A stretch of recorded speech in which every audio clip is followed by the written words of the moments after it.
Welcome back. Thank you for staying with the Hot 7 Nightly News. The CCTV cameras are up. The first phase of the extensive project that government has planned commenced from Groseley to Castries.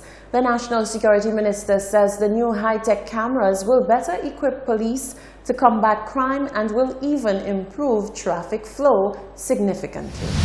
National Security Minister Herman Francis says interventions to help combat crime, as announced in the budget, were not just empty promises. He says efforts are already afoot to beef up national security with new high-tech CCTV cameras and a commissioned control room to monitor the entire system. Minister Francis says the importance of such initiatives to ensure citizen safety cannot be underestimated. We now have the control room where we can monitor, and we didn't have a control room. We now have the control room, and I am pushing to see whether I can get this out as soon as possible, maybe before June, that we can get it out.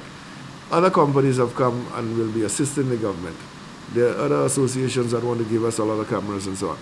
But we want the cameras to be compatible with what we have now, but we have some very good cameras. The minister warns would-be criminals that there will be no way and nowhere to hide from CCTV cameras. The plan is to implement facial recognition technology to enhance the effectiveness of the cameras, which will be rolled out island-wide. There is the software in these cameras that can take off the mask and show you who the individual is. So those criminals that believe that because you have a mask that you're safe, that technology is there. And as soon as I come back, if the Taiwanese have it, we are going to be implementing it as quickly as possible. So yes, we are working very, very feverishly with the cameras, and you're going to see them rolling off very soon. The use of a highly functional CCTV camera network is also expected to lend itself to the improvement of traffic flow problems. Waiting on an accident scene for the arrival of traffic officers to assess the scene and put in place markings has been proven to be a long, painstaking process that brings traffic to a crawl along the Castries-Groseley Highway. Minister Francis says the CCTV cameras will mean that traffic police will have a bird's-eye view without physically being on every scene. With the CCTV being on that highway, if an accident occurs, then the dispatcher can call the police officer very quickly and say, well, there's something at Marriage Hill there. Go there.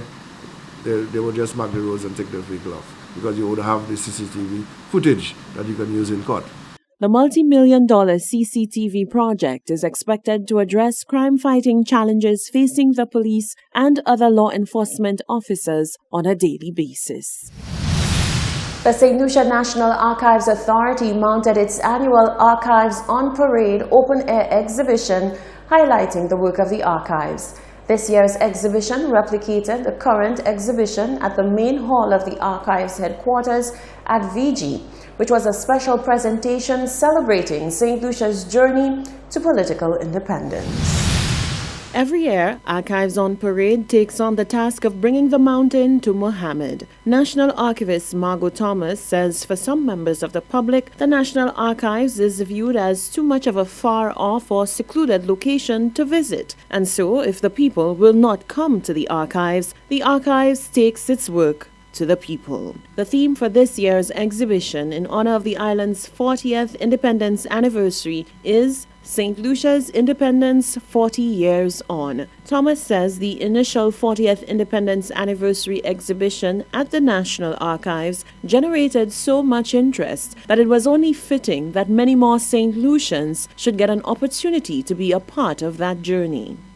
We started with pre-independence, that is associated statehood, and we went into independence, and there is a special time that we focus on. I call it the turbulent years, 1979 to 1982, when we had a lot of political problems in St. Lucia, and we had 3 prime ministers. Would you believe it?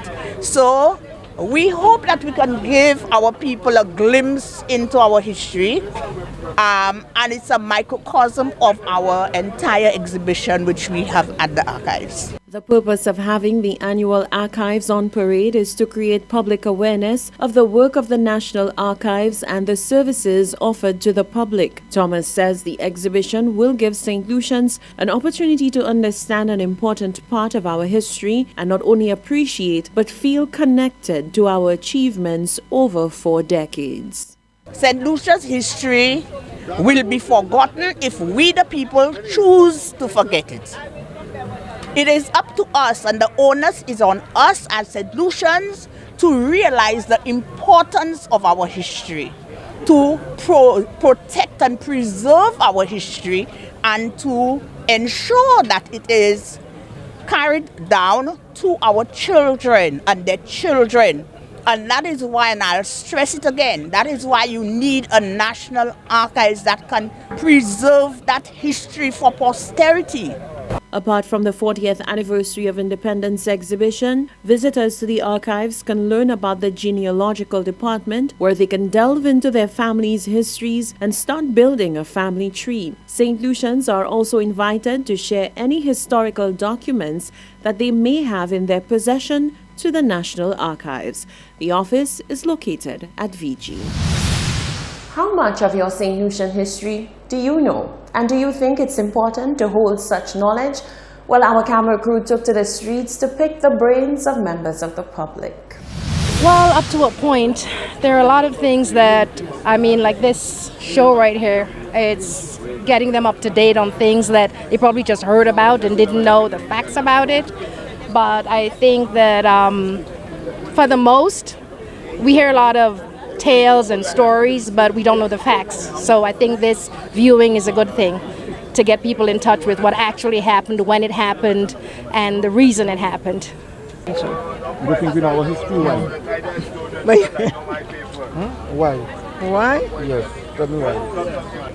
I knew it at a point in time, but I don't know it anymore. I'm not really interested, man. What about special places on the island, historical places like the archives and housings or the government buildings or the important museum? Yeah, I know of those places, but I don't know the history behind it. So do you think we should push more of history in Yes, because there are people who are interested in it. So you could target that audience. If you had to tell us one thing that you would want to know in regards to St. Lucian history, what do you think you would really want to know?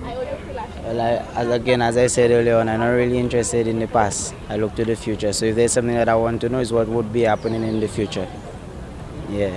Thank you. That you are well versed in the history of St. Lucia? I think I have a fair understanding, yes. I can relate very well. Okay, can you give me one historical footnote that you think that really resonated with you?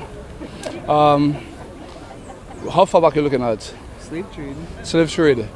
I made a story of the brigands, and those people, the Negmaons, and those people who escaped from the plantations, and they resided across by the Gros in Choiseul, and they had a place called Fonjolibe. It was the kind of place that they had their own independence. So the slaves, I felt very proud of their history, and they did very well for ourselves. So do you think it's important to continue teaching the history to the generations coming? Of course, we need to know where we came from and where we're going. Because if we don't know where we came from, we don't know if we're getting back in the same direction, it would be full circle. We don't want to make the same error that we made in the past. So it's good that we should know our history.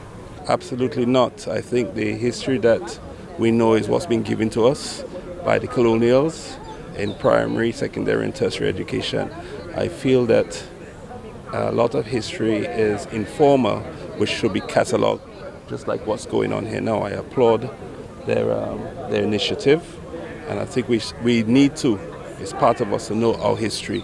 Recently I did a DNA on ancestry, and it's so nice to know that my ancestors came from Benin in Africa, which I didn't know, right? I'm a businessman. Do you know the main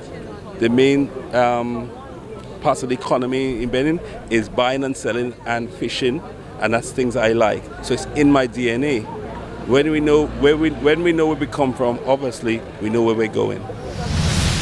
The students of the Ave Maria School enjoyed some downtime on Friday as they were treated to a music concert at the City Hall in Castries. The event falls in line with the jazz events for this year's Jazz Festival. Rochelle Gonzalez tells us more.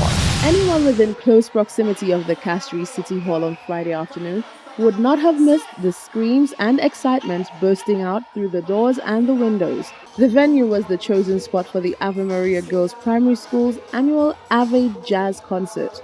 The youngsters were treated to some music and downtime to fall in line with the national jazz activities. Grade 6 teacher who is also on the Ave Clash committee, Marvel Modest Lubin, said the event opened the students up to a new sound as well as a Pigeon Island experience. This year we know that jazz is on a lower scale in St. Lucia.